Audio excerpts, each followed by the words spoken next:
Hi, everyone. You're listening to Radio Cherry Bombe, and I'm Lauren Goldstein, coming to you from CityVox Studios in Manhattan. I'm filling in for host Carrie Diamond today, who was traveling in Ireland with Kerrygold, the famous butter folks. Speaking of butter, today we're talking all about condiments. Is butter a condiment? We're about to find out.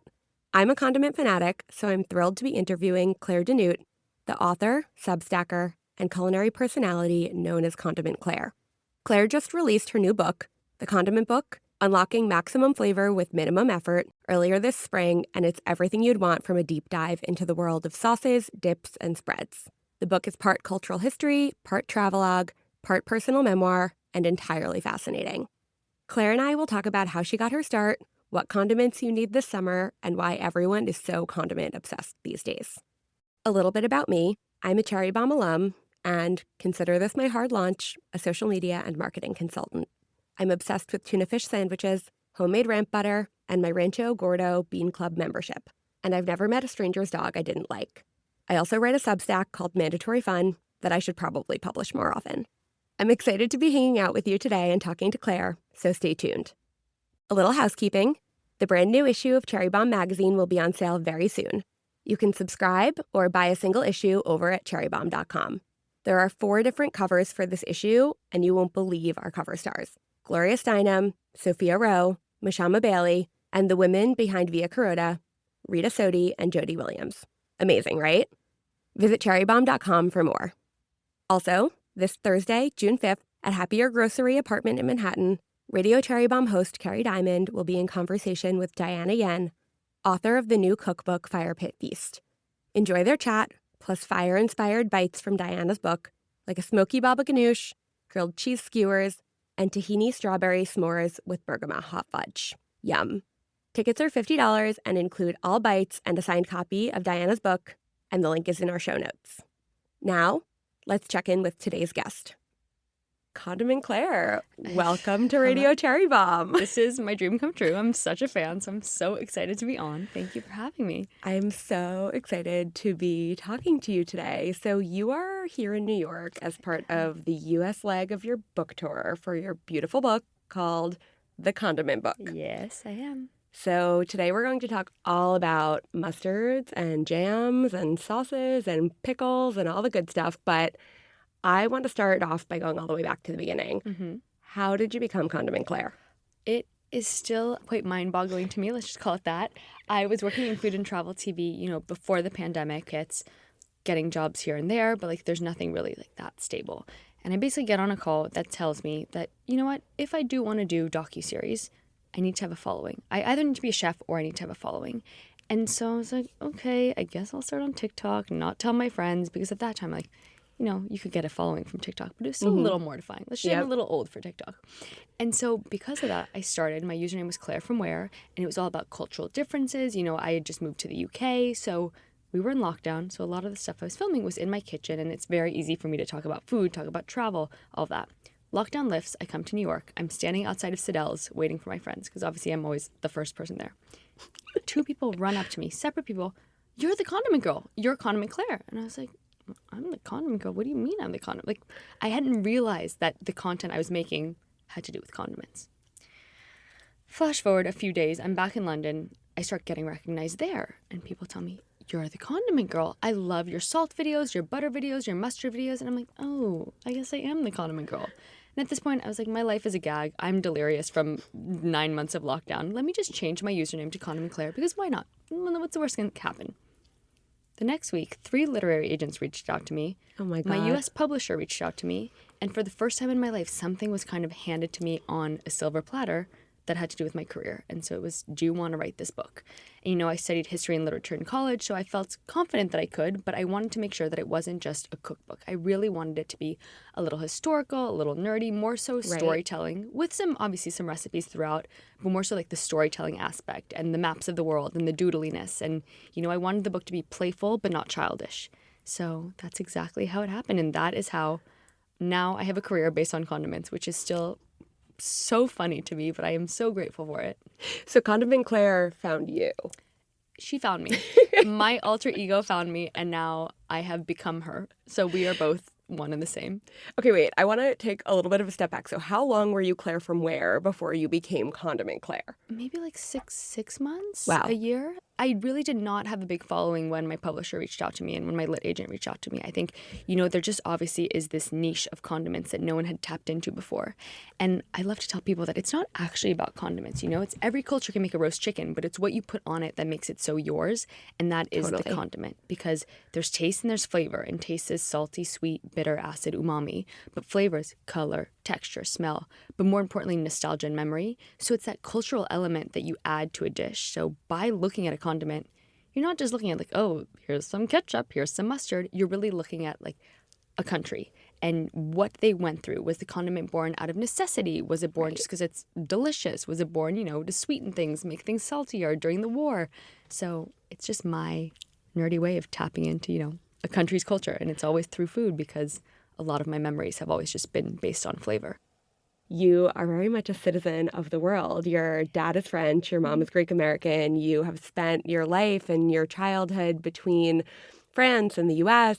But really what I want to talk about is your family background and really the way that it has shaped your approach to food and cooking and writing, and really what drove you to the point of deciding, I'm going to create a TikTok as my way into potentially creating a docuseries about food culture. Yeah, so as you said, my mom's Greek American, my dad is French, so food is a very big part of both of those cultures. And growing up, it was just me, I'm an only child, but we had a ritual of like, you have breakfast together. Obviously, I was at school, so I would have my packed lunch, but my mom would make me like a 3-course packed lunch. And at dinner, we'd all sit down at the table together. And it was really interesting for me when I swapped because I was in French school until I was 13, and then I moved over to American school, both in LA. In LA, okay. Yeah. And when I went to American school and I was going over to my friends' houses for dinner, and sometimes it was like, yeah, just grab whatever in the fridge, or you can eat in front of the TV, or you can eat in your friend's room. I thought that was so cool, because I was so used to, no, if it's dinner time, we're all sitting down together. You'll have your starter, you'll have your salad, you'll have your cheese, then you're done. Like, that's the meal, and you have to sit down and be present. And so to go somewhere where it's like, you can eat in your bedroom, we can sit on the floor, was so eye-opening to me. But the second I got to college, I was like, oh, that was such a big cultural part of how I grew up. And I did realize that that was the more European side of me. So now I definitely veer more in that direction and those flavors that I grew up with. And they're just very special to me. And so when you were starting out on social media, when you created your TikTok, when you were Claire from Where, obviously the name Claire from Where implies that really diverse cultural background. What did those early videos look and feel like? It sounds like people really resonated with the videos that you were making about condiments, but how were you thinking about the content that you were creating? What were your early videos like? And what was the first video that went viral for you where you realized, okay, I'm Condiment Claire? It's funny because I had actually moved from the US to Prague at the very beginning of the pandemic. Wow. The first video that I posted went viral, and it was the fact that, oh my God, I can't believe I'm admitting this. I had this ice cream shop down the block from my apartment in Prague. Okay. I'd go every single day. It was my ritual, because what else are you going to do during lockdown? And I would get the ice cream on a cone. I'd eat the ice cream. I would bring the cone home. I would smash up the cone, add salt and cinnamon to it, and eat it like cereal. I was like, you know what? Let's do it. Rock on. That video went viral, and everyone's like, you're a freak. Now that I'm thinking about it, I'm like, okay, I added nice flaky salt. I added cinnamon. It was my little condiment ice cream cone cereal, let's call it. And then I moved over to the UK, and I kept making these like culturally curious, I guess let's call them, videos about a lot of UK words, are not American words. So I was saying, oh my God, I didn't realize that you guys said this rather than that. Little videos like that. But because no restaurants were open, I would go to the shops and I would bring stuff back to try. So I tried Branston pickle, I tried sandwich spread, I tried salad cream, because those were the packaged goods that you could get on the shelves. They were also condiments. And so one day my friend was like, you have so many jars in your fridge, post a photo of every single one of them. Why not? And I was like, yeah, why not?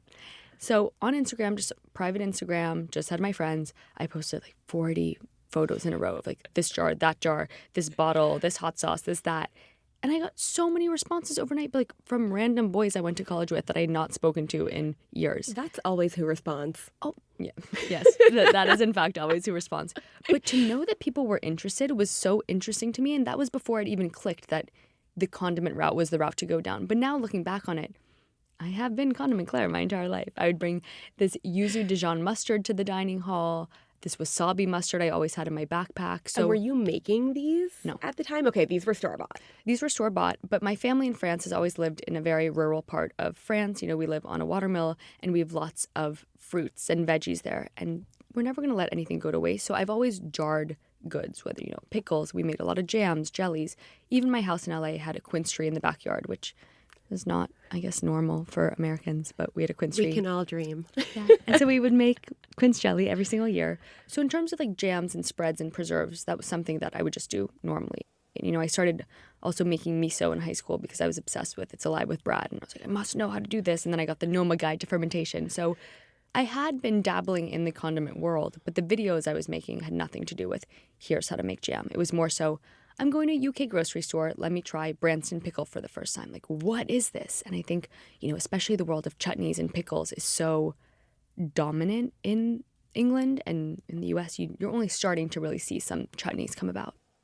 We'll be right back with today's guest. Today's show is presented by Violet Flame Chocolate, the latest visionary creation from Katrina Markoff, the founder of Vosges and a luminary in the world of super premium confections. Born in the heart of Chicago, Violet Flame isn't just chocolate. It's an odyssey. Crafted with rare botanicals, biodynamic ingredients, and ancient elixirs like lion's mane mushroom and wild grazed milk from the Andes, each piece is made with the intention to awaken your inner awareness and spark creativity. It's chocolate designed to transform, not just delight. Visit violetflamechocolate.com and follow Violet Flame Chocolate on Instagram to experience the spirit of cacao. Katrina is an official Bombe Squad member. If you'd like to become an official Bombe Squad member, visit cherrybomb.com to learn all about the details and perks, like discounts on event tickets and invites to our monthly member meetings.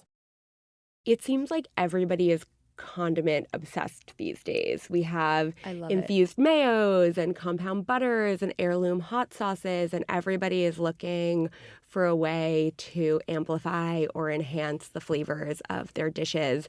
Why do you think that is, and why do you think it's happening right now? I think life's too short to have a boring Tuesday night dinner. And I think we all have had very rough years. I think especially right now, financially, it's very difficult. But the idea that a condiment is something that you can use over and over and over, and the experience doesn't finish right away. So it's all about cost per wear. Think about your dish as like an omakase, where you're like, okay, it's one and done. It's a great experience, but like it's done. That money's out the window. Whereas when you buy a condiment, you're buying something that you can add every single day. So even if you buy a condiment that's on the pricier side, you're actually using it more often and you're getting that experience more often. A lot of condiments are special to people because they bring up certain memories and nostalgia. You really are unboxing comfort with the jar. I love Dijon mustard. I grew up with it. It was always on the table. And it does bring that element of like coziness to me. So, if I'm traveling for work and I've been gone for a month and I just really just have one of those days where I'm like I feel a little discombobulated. If I have a little Dijon mustard, it honestly makes me feel comfy. And so I think condiments are kind of magical, and people are becoming very condiment obsessed, which I love because I love tasting new condiments all the time. It's your moment to shine. You are Condiment Claire. I love it. I'll take it. People are making condiments with flavors from their childhood. They're also making condiments based on combinations that they one day, created unexpectedly. And I think that's so fun because we all have different taste buds, but it's all about figuring out what you love. And so to have people experiment with flavor and kind of be more adventurous with food makes me extremely happy. The full title of your book is The Condiment Book, Unlocking Maximum Flavor with Minimum Effort. I would love if you could talk about why you included the second half of that title. Well, I think it's exactly what we've been discussing. It's the fact that you can have a really bland, boring dish in front of you and just amp it up with a condiment. Whether it's one condiment, whether it's two, as long as you have something unexpected and fun or something that you love, then you can just level it all up. I love the dedication of your book. Your book is dedicated to your parents. The dedication reads, I would like to thank both my parents for not only opening my eyes, but also encouraging me to explore cultures other than my own.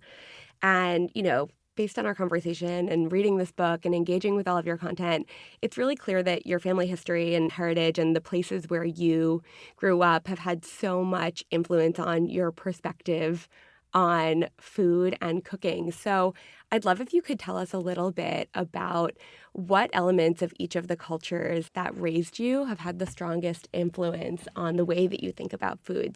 Yeah, I am really grateful to my parents because they always forced me to experiment with flavor. And I think that's why I just love trying any and all new flavors and dishes. So if I'm traveling somewhere and I see a dish that I've never tried before, my immediate instinct is I must try it. And if I can't try it then, I will fixate on it and think about it for the rest of the trip until I can taste it.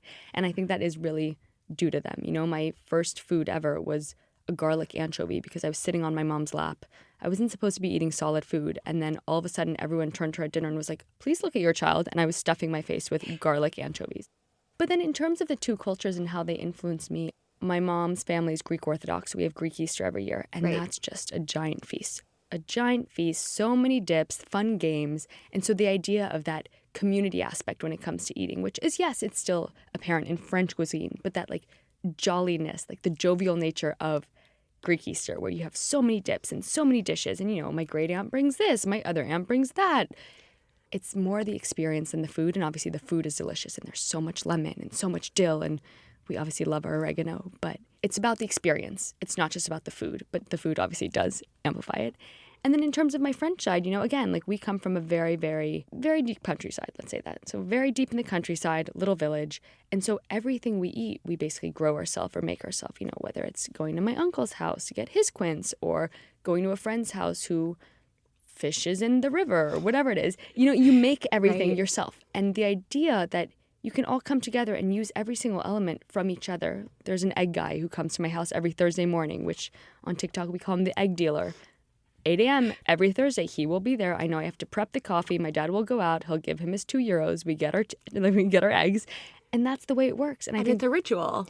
It's a ritual, exactly. And it's really beautiful to look at the plate in front of you and know, okay, these are the squash that we planted on May 1st. These are the tomatoes we planted on May 15th.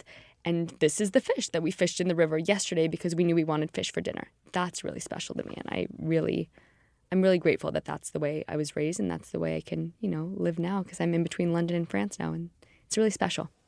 You're the first to say that you're not a chef. You're very much a home cook, but your recipes and all of your stories are so well researched. Thank you. Where did you learn to cook? Who taught you how to cook? And who did you spend the most time with in the kitchen when you were growing up? Yeah, definitely my mom. My mom is an amazing cook. And, she's always had a very, very busy work life and full-time job. But she always made an effort, whether that was waking up at 5 a.m. to make me my 3-course lunchbox and make me breakfast before she went into an office all day, come home straight from work. And I was already, home from school, and she'd make a whole 3-course dinner, even though she had work for the next 3-4 hours. So I really respect the fact that she didn't have time, but she made the time. And it was that ritual of every time we were able to spend time together, whenever she wasn't working or wasn't on a conference call or wasn't doing emails, she was cooking. So I spent that time with her, to have that relationship with her. So a lot of our relationship is based on making things together. And she's the best at, whipping things up with random things in her pantry or random things in the fridge. Well, I'd be like, okay, I have 2 friends coming over last minute. Sorry. And she'd be like, And with a random can of chickpeas and a random lemon in our backyard, she would make the most amazing meal. So I definitely am inspired by her cooking and just her ability to create things out of nothing. What are some of your favorite recipes that she makes? Ooh, she makes a really good lemony herby roast chicken, which I 100% stole her recipe and it's in my books. Sorry. Oh my God, in LA we used to have this one salmon guy and we'd buy this salmon that was so good. And now whenever I see her, I ask her, can I have your salmon? And it's just this really ponzu heavy salmon with bok choy and scallions on a beautiful bed of rice. And it's so simple, but there's something that she just does. She adds a little bit of mirin and sake to it. It's so good. It's so good. And all my friends know that is Annie's fish, Annie's salmon. So when my friends come over, it's time for Annie's salmon. This whole book is so clearly, rigorously researched. And you mentioned earlier on in our conversation that, content creation and the process of writing this book was really just a way for you to nerd out on history. And you are such a student of history. And none of this is a surprise, given you studied history as an undergrad. And one of the things that I love about your Substack is that you so often mention, kind of just as an aside, the lengths of time that you spend doing historical research around specific ingredients, specific food cultures. You'll mention, I spent a whole week deep diving into this one particular ingredient or the way that this one particular culture interacts with this type of sauce. I would love to know more about your research process. Yeah, so I usually fixate on a specific thing, but then I get bored of things really easily. but I need to know every single thing about that thing before I move on. So even when this, book opportunity came about, I was looking through my notes app because I will always deep dive on the internet. I still have access to my JSTOR because of my alumni email. So I go through Same. I'm obsessed with it. I'm looking at my primary sources, my secondary sources. I'm listening to podcasts too because I walk a lot. I'm a very antsy person. So if I'm in London, I'm like, okay, I need to research nutmeg. I will download 3-hour-long podcasts about nutmeg and then go on a manic walk across the city and just listen to nutmeg and write down notes in my notes app. 3 podcasts about nutmeg. I am diving deep. I'm doing it in English. I'm doing it in French. I'm seeing, Well, I guess that helps that you speak multiple languages. It really is helpful sometimes, because it's also really interesting to see how French articles can write about a certain thing versus American ones or English ones or even Australian ones, South African ones. Just to be able to look at the same information or the same ingredient from all of these different countries gives you so many different perspectives. And I think that's what's really fun about it. So I just nerd out by myself and I have a great time. So I'll listen to my podcast, I'll come home, I'll look at my primary sources, secondary sources, and then I'll go on Google and kind of see, okay, what do people care about? What's the brief overview of if someone's Googling history of nutmeg, what is that person seeing and what are they missing? What are the fun anecdotes? Because I just love, going to a dinner party and whipping out a random fun fact that no one asked for. But, if you want to know the history of the chili, I can tell you all about it. Well, that's a really interesting approach because it kind of puts you in a position to be filling in gaps in common conversation, right? And when you're thinking about content that's going to do really well on a platform like TikTok or on any other social media platform, oftentimes you're thinking, okay, what is my audience or my potential audience? What questions do they have about this thing? And how do I answer those questions? And so often, I'm sure people ask you this all the time, how do you create content that goes viral? How do you find an audience? And so much of that is often just answering questions that people already have. Yeah, but it's really interesting because I find that platforms, obviously, the people, watching my my TikTok videos, people watching my TikTok videos, people watching Instagram or looking at my Instagram or reading my Substack, people want different things. And so all the nerdy history stuff, no one cares about on TikTok. That will never get hits. Really? No one cares about it on Instagram. I've been adding it to my captions recently and people have been liking that. But on TikTok, it just, it always flops. But I love researching it. So I always go deep on my Substack. My personal favorite social media platform is definitely Substack, if we're calling it a social media platform. No, I think it totally is. Right? Because I get to write about, food history of the farmer's market. One day I was like, I must know. I was at the farmer's market and I was like, wait, where does this come from? I'm having a little freak out. Who gets the permits? Why are they allowed to just sell fruit here? Let me run home and learn all about the farmers markets near the Nile River because I had no idea that was a thing. So I get to dive deep, but I also, get to write up city guides, which I really like. So if you're traveling to Paris, to London, to Cape Town, to whatever, knowing where to go in a certain place and not knowing, where the best restaurants are, but okay, this is the farmers market. If you go during X season, it's, this plum is available. If you want to go walk through a nice park, there's a little ice cream shop at the back that's really cute. And these are the flavors you should try when you're there. And here are my favorite spots to get them. So even before the Olympics, I did a Paris checklist where it was when you're in Paris, you should have a soufflé, a macaron, a steak tartare, or whatever. And here are some of my favorite places to get them. Because I think it's more so about the experience of traveling and trying certain cultural dishes as opposed to trying the 3 Michelin star restaurant that everyone's writing about. On your Substack, you wrote at some point recently that you think of writing as more of your job than social media, which when I read that as somebody who's so familiar with the way that you approach content across platforms, I took a second and I realized at the end of the day, you're a storyteller. Your background is in production. Your background is in editorial. And I'd love to know how you decide what stories you want to tell across all of your platforms and what role audience reaction plays to the way that you approach those stories. Oh, that's an interesting one. I think Substack is very much my mind on a page. It's what I want to research. It's where I go. It's random recipes that I want to come up with because my friends are coming over for dinner on Friday. TikTok is very much so, it's like if I'm FaceTiming a friend. It'll never be beautifully edited, but it's my experience. I'm just documenting what I'm doing. I'm never going to create a dish just to film it. I never plan out my content. It's not who I am. I'm not someone who really scrolls on social media. I've always kind of been, I don't know, I'm not a big social media person. Let's just say that. My Instagram was private for far too long when my TikTok was public. Which is so funny to say when you're having a conversation with someone who has 1 million followers on TikTok to not be a social media person. But I get it. I've worked in social media for so long, and I probably shouldn't be saying this on the record. I don't spend a ton of time scrolling TikTok for personal use because you just end up regurgitating the same ideas that you're seeing over and over again, and you almost lose the ability to be creative and have your own perspective. And it's been really interesting on this US leg of the book tour, because a question I'll get asked a lot, doing podcasts, radio, whatever it is who are your favorite content creators? And like, yeah, I definitely follow some people, but I'm not someone who really scrolls. And when I do scroll, it's let's just say my like For You page is rugby highlights and how to plant a garden, like fun planting tips. So it's just a lot of like old people being like, here is how to grow the best tomato, or like French rugby highlights from 2002. Like that is my content. Or that man in the English countryside who grows like the gigantic parsnips. I'm totally forgetting his name. I think his name is Gerald. Gerard. Yeah, I follow okay, Gerard. I knew you would know who I meant. Right, it's like that's what my For You page looks like too. Exactly, with the cabbage sweatshirt.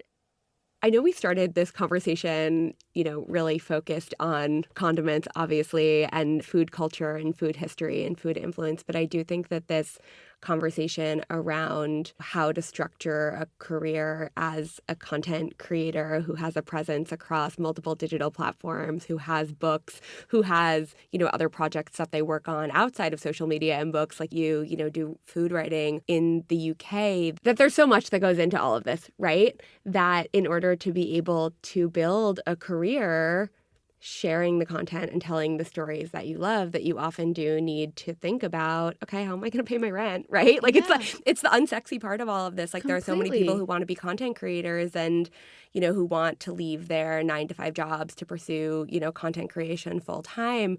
As a consumer and as somebody who works in the space, like, I'm really interested in hearing about how the creators that I love make it all work, that paid Substack subscriptions. Yeah. That's huge. It's huge. And again, like that's what I consider my job. Like the fact that I can know what I'm making in a year on Substack is so helpful to know, like, okay, how much can I spend on rent? How much can I spend on dinner? And I think when people see someone, who has 1 million followers on TikTok, they assume she's going to buy a $10 million house. And you're like, no, I live in the UK. This is very different. And so you need to figure out, like, okay, like if I don't have a social media brand deal next month, like, oh, I'm so glad that like I have this written opportunity or this or that. And I think also the world of books, people assume, is very well paid. It is still a very old-fashioned career. But I'm so grateful for this book because it gives you something else. It gives you legitimacy. You get all these opportunities. I mean, I'm sitting here in front of you on Cherry Bombe. Like, this is crazy to me. Like, that's so exciting.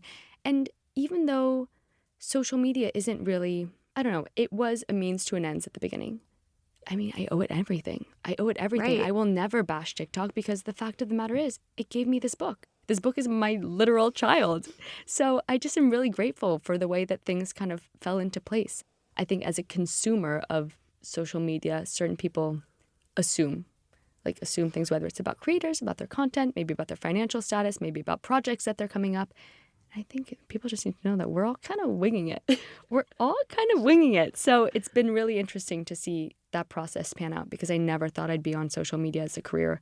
I never thought I'd have a book. So I'm just kind of going day by day. And, I'm flying back to London after this, and today's the last day of my book tour that I've been on since September. So I feel a little crazy right now. Oh my God. And we'll see what's next. Well, that's, a really nice segue into what I was going to ask you next. What's next for Condiment Claire? I mean, personally and professionally, what are your plans for this summer? And, what does the future of your career and your writing and your content look like? Yeah, I think this summer, because I've been on the road so much recently, which I'm so grateful for the book, I just really am excited to be in London with my friends and go back and forth to France because we just planted everything early May. So my tomatoes are getting ready, my currants are ready, my gooseberries. I'm very excited to go home. And then otherwise, potentially a second book because I really loved that experience. So have a few things in the works. And then otherwise, I've always wanted to do food and travel TV and docuseries. So I think that's probably what's next. But it's been really interesting being on this book tour and having to organize these events. And I'm so lucky that I've gotten to work with brands and people that I really have admired and collaborate with. And it just has been really special. But I think especially on the plane ride home today, I'm going to have one of those moments where I'm like, uh-oh, what now? My whole life has been the Condiment book since it came out in September and since I started writing it summer 2023. So it's just so crazy. Yeah.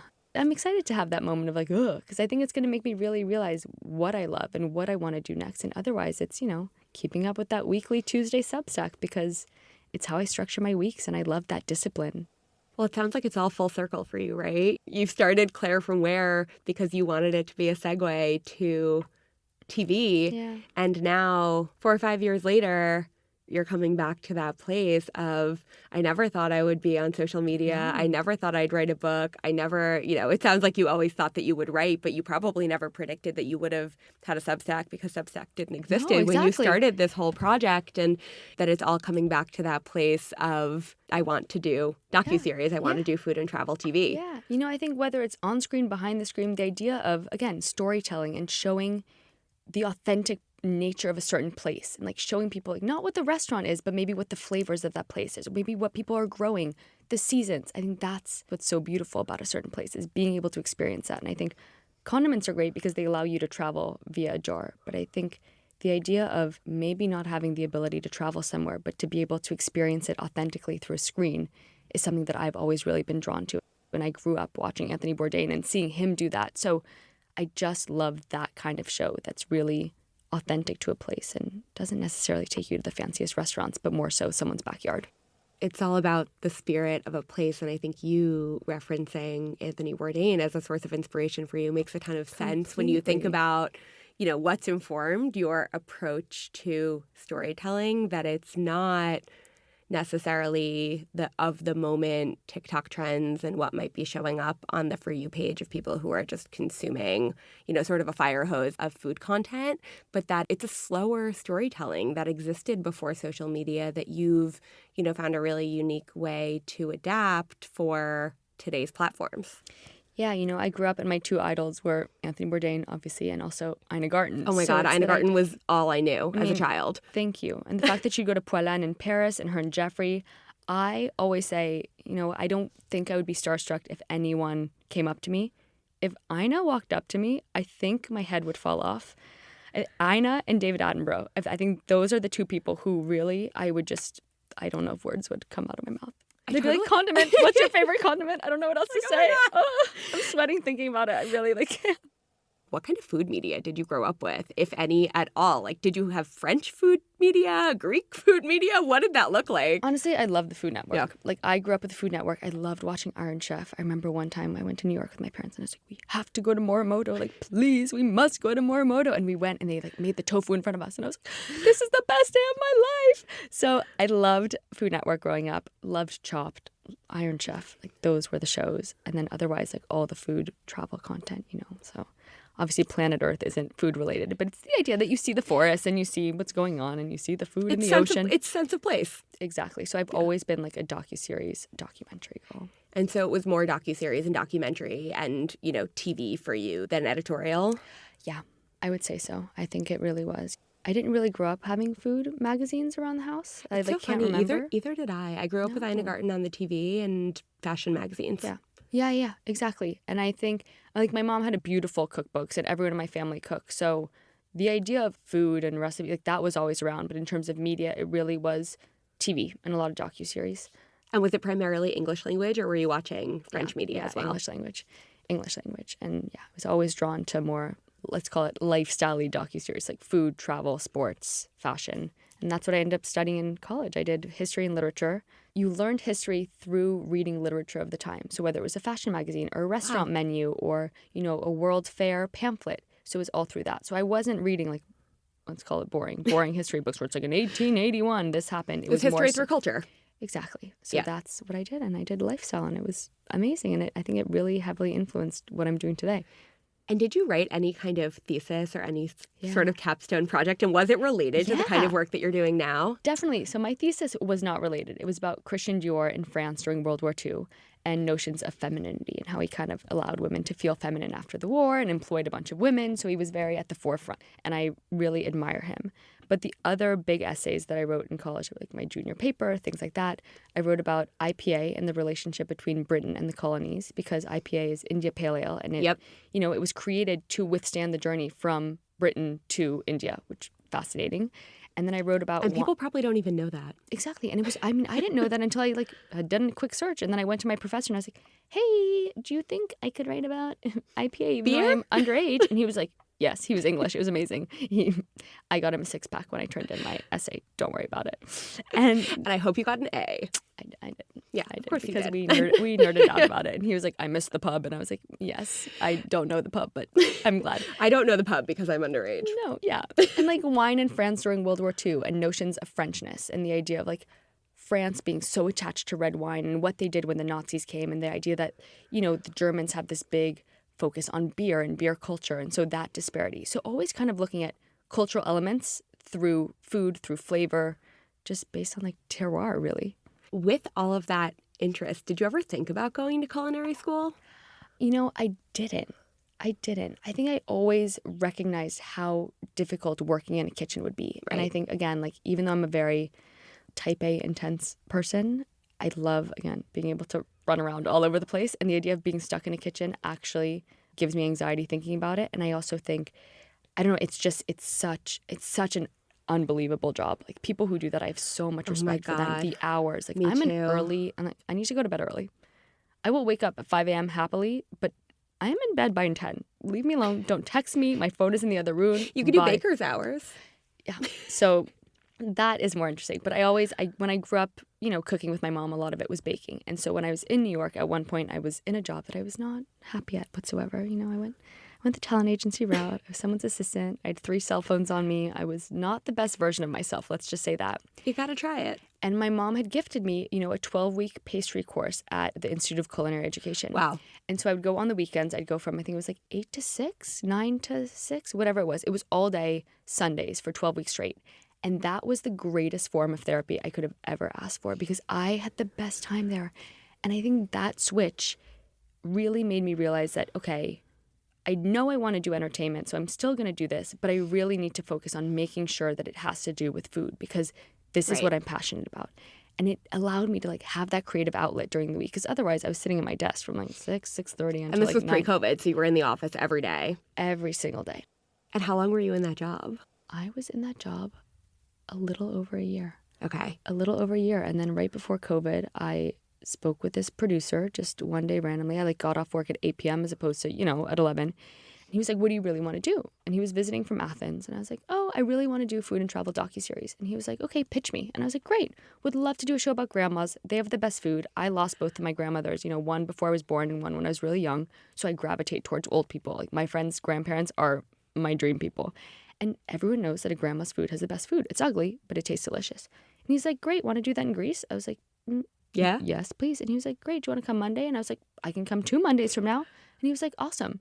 So I quit my job that Friday night. I emailed my boss. Went in the next week. I was like, you need to hire another assistant because I can't be assistant 1 and assistant 2 for you anymore. I know you're too busy to hire assistant 2, but now you have assistant 0. Now you need assistant 1, 2, and maybe assistant 3 because there is far too much work for 2 people. Because I'm going to Greece and good luck to you. Exactly. So I left 2 weeks later. So I spent November and December in Greece of 2019. Okay. Came home for the holidays, met with a Mexican producer. He was like, oh, I love that concept. Would you want to come to Mexico and do it in February? Wow.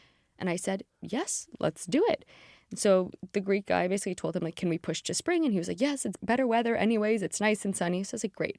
So I went to Mexico City. I did that. And then I got a call being like, there's this thing called COVID. Oh, my God. We don't know what's going on. So you never made it to Greece? Never made it back to Greece. So we have pilots and reels for both, you know, Greece and Mexico City. But then everything got canceled because I had to go back to LA for that 2-week lockdown, which ended up being COVID. Wow. And then the elderly are vulnerable. So you can't do a show like that and put older people at risk. So. Oh, my God. Wow. Yeah. And from there, you were at Condiment home. Claire. And then Well, there no, you were Claire from where? I was Claire from You where? were Claire from where? Okay, so then I feel like that's a part of your origin story that has not made its way into the lore around like you. This is probably the first time I'm talking about it. Pursue your passions. Yeah, and you know, I actually started on TikTok out of spite because I got on a call with a streamer and they had seen the reels and they had said, okay, great, but how many followers do you have? Because we have the exact same concept for a show, but we don't like our host. Will you host it? And I said, yes, I don't have a job. I will host it. And they're like, okay, what's your follower count? And I didn't have a following. And that's why I started on TikTok. It is also full circle. There you go. Claire, I could literally talk to you for 100 hours. We have to wrap up. So I'm going to move into our speed round. Oh my God, I'm so excited. Okay. Okay. What is your favorite condiment to make? Jam. Jam. Any jam. Any particular fruit? No. Any jam. It's my cozy time. I realized the other day I hadn't posted a jam video in a while. It's because I'd been really overwhelmed with book stuff, and it just is my moment to relax. Love a good strawberry jam. Doesn't get too messy. Just Classic. nice and Crowd classic. pleaser? Yeah.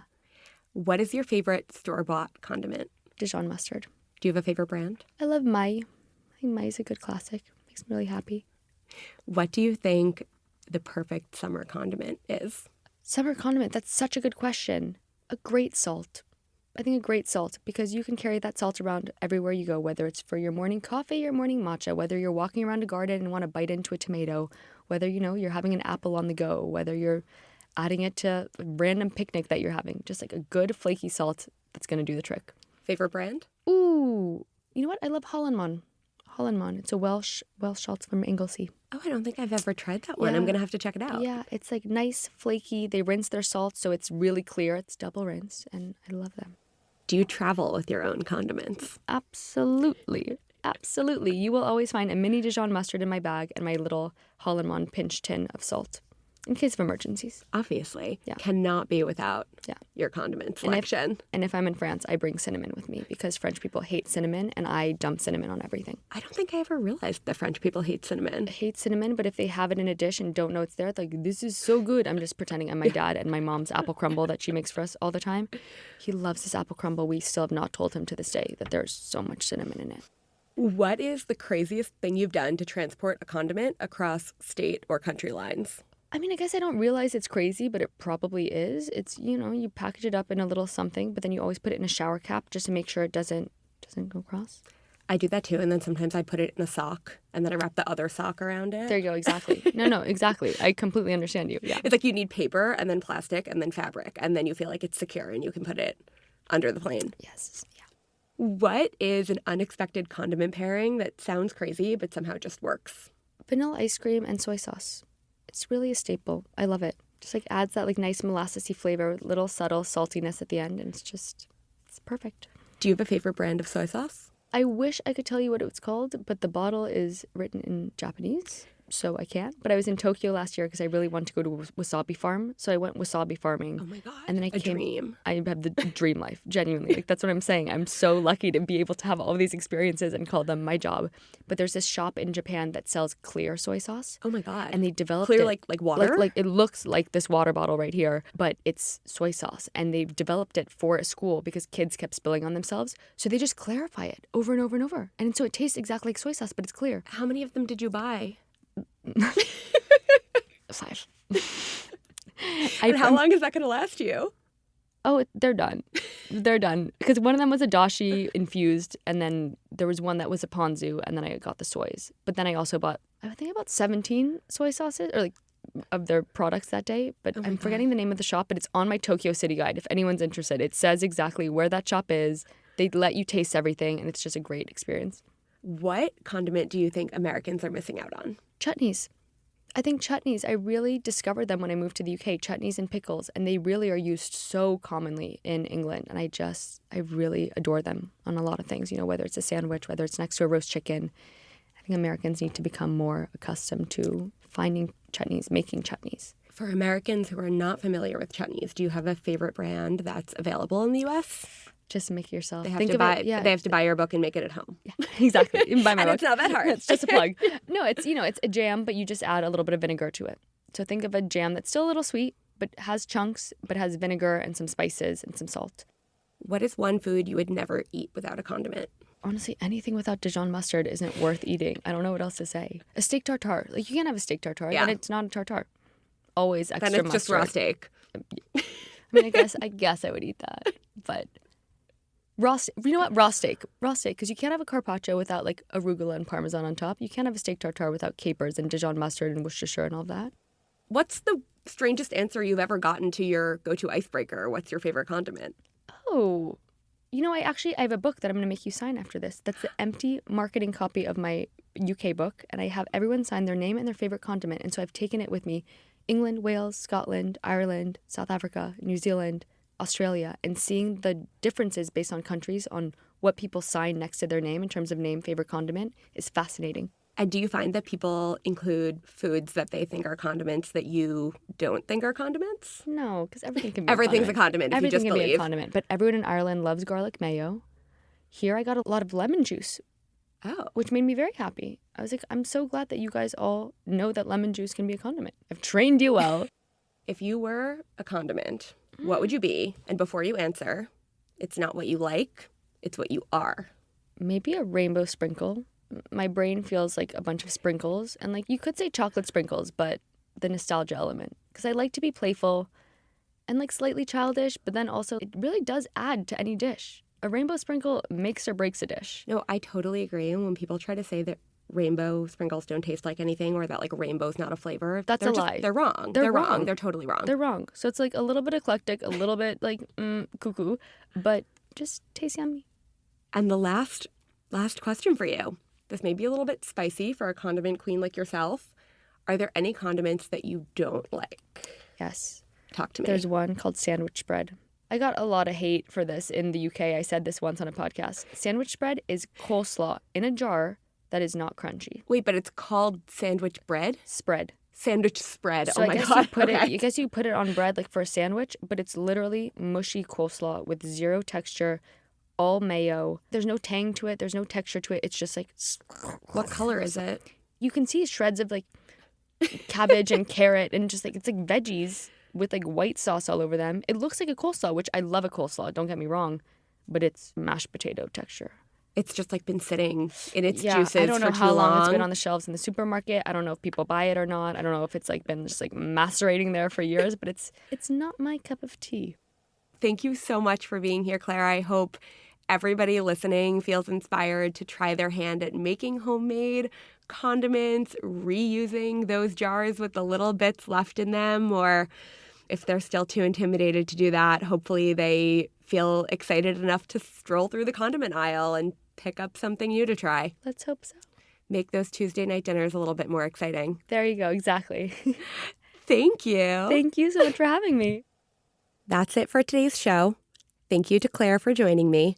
You can follow me at Lauren Paige Goldstein on Instagram. Our theme song is by the band Tralala. Thank you to City Vox Studios in Manhattan. Our producers are Taka Zen, Catherine Baker, and Jenna Sadu, and our editorial coordinator is Sophie Kais. Thanks for listening, everybody. You're the bomb.